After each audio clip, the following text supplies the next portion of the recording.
새벽에 주시는 하나님 말씀은 사도행전 21장입니다.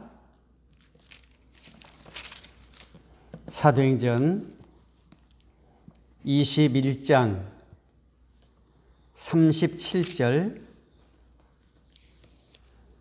37절부터 40절까지입니다. 사도행전 21장 37절부터 40절입니다. 바울을 데리고 영내로 들어가려 할 그때에 바울이 천부장에게 이르되 내가 당신에게 말할 수 있느냐 이르되 네가 헬라 말을 아느냐 그러면 네가 이전에 소유를 일으켜 자객 4,000명을 거느리고 광야로 가던 애굽인이 아니냐? 바울이 이르되 나는 유대인이라 소읍이 아닌 길리기아 다소 시민이니 청컨대 백성에게 말하기를 허락하라 하니 천부장이 허락하거늘 바울이 층대 위에 서서 백성에게 손짓하여 매우 조용히 한 후에 히브리 말로 말하니라. 아멘. 오늘 새벽에 주시는 하나님 말씀이었습니다. 사도행전 21장 37절로 40절에 있는 말씀을 봉독했습니다. 바울이 백성에게 말을 합니다. 드디어 예루살렘에서 바울은 환난을 만나게 됩니다. 그러나 환난을 맞아서 바울 사도는 온유함과 담대함을 잃지 않았습니다. 환난을 맞을 때 성도는 어떠한 자세로 살아가야 하는지 교훈을 주는 말씀이기도 합니다. 첫째, 예루살렘 성도 안의 매도를 볼 수 있습니다. 이단자로 정죄 당했습니다. 이 사람은 각처에서 가르치는 그 자라 하면서 유대교는 선민의식과 율법과 예루살렘 성전의 3대 요소로 이루어진 민족주의 종교라고 하는 것을 말씀을 드린 바가 있습니다.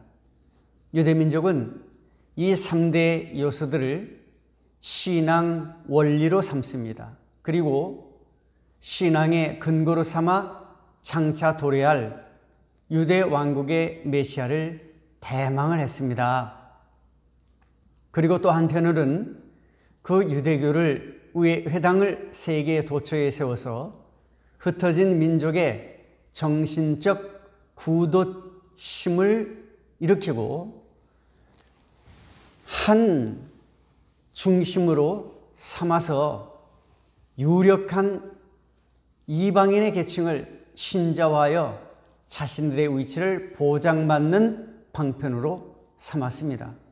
이것이 유대주의적인 사고입니다. 그래서 로마 제국이 정복하고 건설하는 신흥 도시만 있으면 유대인들은 몰려가서 하는 일이 있습니다. 회당을 세웁니다. 이 회당을 가리켜서 시나고구라고 합니다.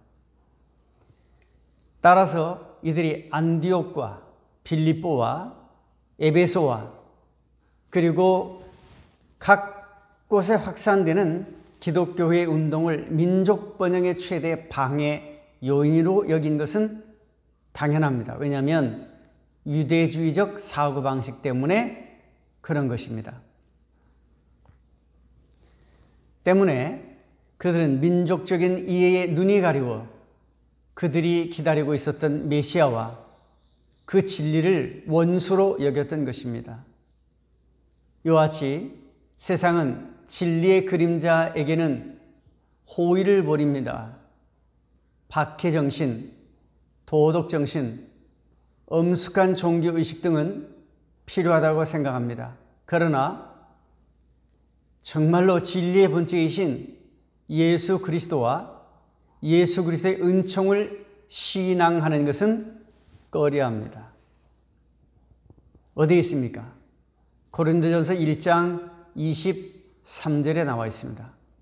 그리고 그 진리를 전달하고 그 진리 안에서 사는 그리스도인들은 냉대와 핍박과 멸시와 조롱을 당합니다. 유대주의적인 그 선민의식 때문에 그런 것입니다. 사실은 옛날에 사울이 그런 의식 속에 살아갔습니다. 그런데 예수님을 만나 음성을 듣고 그는 완전히 변화되었던 것이죠. 완전히 가치관이 바뀌어진 것입니다. 유대주의자들은 물질적인 가치관과 세속적인 가치관, 그리고 이 세상적 가치관을 가지고 있습니다. 참된 그리스도인은 반대입니다. 우리는 예수 그리스도의 가치관, 생명의 가치관, 하늘나라의 가치관을 가지고 있기 때문에 이단자 취급을 당합니다. 진리의 그림자에 불과한 성전 안에서 진리의 전달자인 사도가 이단자로 비난받는 모습, 사도 바울이 이단으로 낙인 찍는 것은 참으로 가슴 아픈 일입니다. 그리고 바울을 신성모독의 범법자로 매도당했습니다. 그것이 바로 28절입니다. 또 헬라인을 더럽게 하였다 그랬죠. 그들은 바울 사도가 드로비모라는 헬라인과 성전 안에 거닌 것을 교모히 악용했습니다. 당시 개종한 이방인들일지라도 성전 안에서 그들이 지정받은 이방인 뜰을 넘으면 사형을 시켰습니다. 바울과 드로비모는 결코 그 법을 깨트리지 않았지만 유대 순례객들의 악선전으로 인해 설상가상으로 신성모독죄의 누명까지 바울이 써야 했던 것입니다. 그러나 이와 같은 누명은 결국 바울 사도의 국경을 초월한 그리스도의 사랑 때문입니다. 성도들도 세상에서 그 초월적인 사랑 때문에, 예수 그리스도의 그 초월적인 사랑 때문에 오해를 받고 비난을 당하는 일이 있습니다. 그때 어떻게 합니까? 허물을 덮어주고 잘못을 용서해주며 70번씩 7번까지라도 용서해주는 예수님의 사랑 때문에 세상과 우리는 그래도 용서할 수 있는 마음이 우리에게는 있다라고 하는 것입니다. 오늘 성경에 보면 바울은 핍박을 당합니다. 동정받을 사람이 동정받지 못합니다. 불이익을 당하고 핍박을 당하고 모순 때문에 괴로움을 당합니다. 하늘나라의 상급이 약속된 것으로 믿는 성도는 아무리 힘들고 어려워도 그 고난을 이겨나갑니다. 자, 두 번째 교훈입니다. 환난을 맞을 때 성도는 어떻게 됩니까? 예루살렘 도상에서의 위기인데요. 예루살렘 거민들은 바울 사도를 성전에서 끌어내어 태형을 가하기 시작했습니다. 30절과 31절이죠. 온 성이 소동하여 백성이 달려와 모여 바울을 잡아 성전 밖으로 끌고 나가니 문드리고 다치더라. 그들이 그를 죽이려 할 때에 온 예루살렘이 요란하다는 소문이 군대의 천부장에게 들리매 라는 말씀 여러분 기억하시죠? 성령님의 예고대로 결박과 환난을 당합니다. 사도행전 20장에 나옵니다. 이것은 이제 시작입니다. 만약 명절날 내란을 대비했던 로마 수비대의 간섭이 없었으면 수분 내로 바울은 스데반 집사처럼 살해를 당했을 것입니다.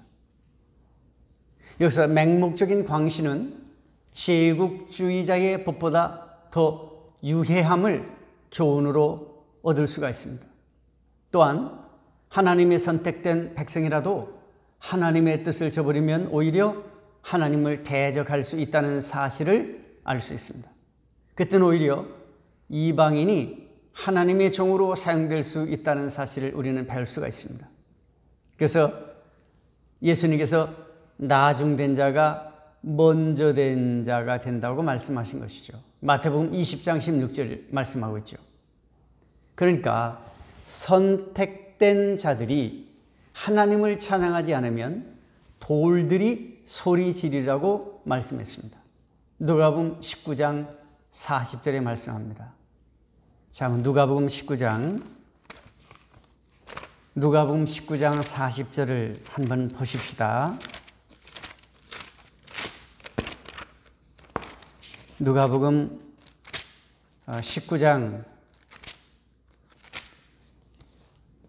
19장 40절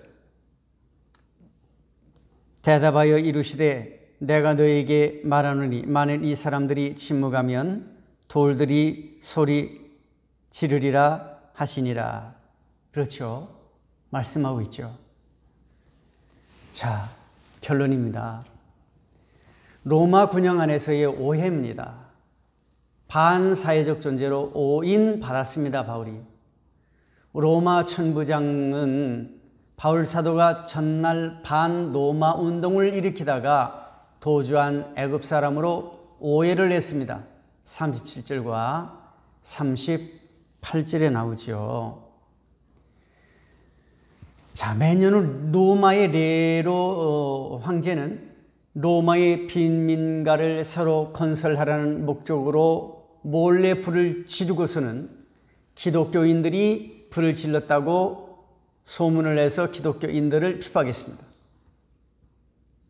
누가가 오순절날 예루살렘 폭동 사건을 가지고 바울과 로마 천부장과의 대화를 자세히 기록한 것은 어쩌면 네로 황제 때 기독교인들이 받은 오해를 해명하고자 함이 아닌가 여겨집니다.